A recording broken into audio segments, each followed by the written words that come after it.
Friday, అందుకే నా పాకశాస్త్రానికి practice పెట్టాను, ఈ స్వీట్ తయారు చేశాను. ఇప్పుడు మీ మీద ఎక్స్పెరిమెంట్ చేయబోతున్నాను. అంకుల్,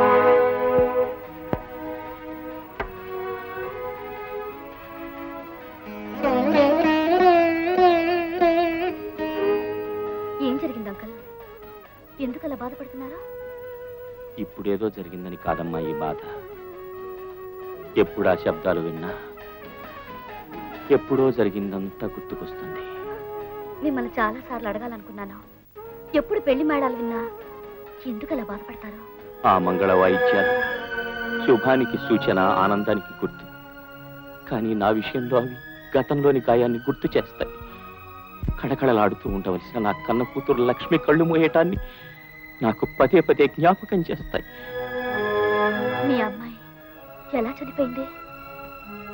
పసితనంలోనే తల్లిని పోగొట్టుకున్న లక్ష్మికి అన్నీ నేనై పెంచాను. కష్టాలు, కన్నీళ్లు అన్న పదాలకు అర్థం తెలియకుండా చూసుకున్నాను. 18 ఏళ్ళు వచ్చినా నా కంటికి పసిపాపలానే అనిపించింది. ఒకరోజు ఒక అబ్బాయిని ప్రేమించానని చెప్పింది. అప్పుడు నాకు అర్థమైంది మా లక్ష్మి ఎంతో పెరిగిపోయిందని. లోకమంతా మంచితనంతోనే నిండి ఉంటుందని నమ్మిన అమాయకురాలు అతను మంచివాడని, అతనికి మనసిచ్చానని, అతన్నే పెళ్లి చేసుకుంటానని పట్టుబట్టింది. నా తల్లి మాట కాదనలేక సరే అన్నాను. అతను అడిగిన ₹1,00,000 కట్నం ఇచ్చి ఘనంగా పెళ్లికి ఏర్పాట్లు చేశాను. అక్కడేం కావాలో చూడండి.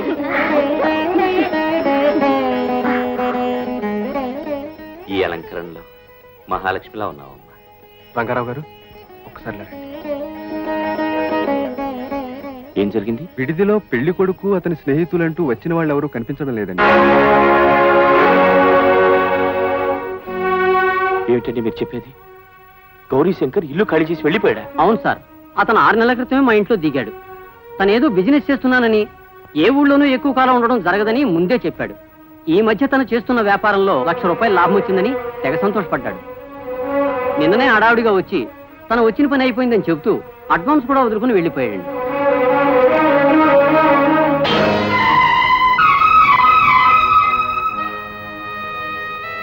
ఎంతో వైభవంగా పెళ్లి చేసి పూలకారులో అత్తవారింటికి పంపాలనుకున్న నా బిడ్డని వాడే మీద వల్ల కాటికి పంపించవలసి వచ్చినందుకు పగిలేటట్టుగా కుమిలిపోయారు.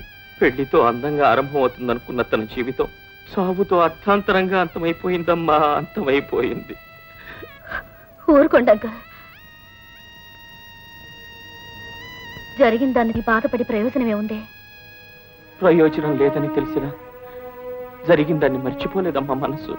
అంకల్, పోయిన వాళ్ళ గురించి బాధపడడం కంటే ఉన్న వాళ్లలో పోయిన వాళ్ళని చూసుకుని సంతోషపడడమే మంచిదంటాను.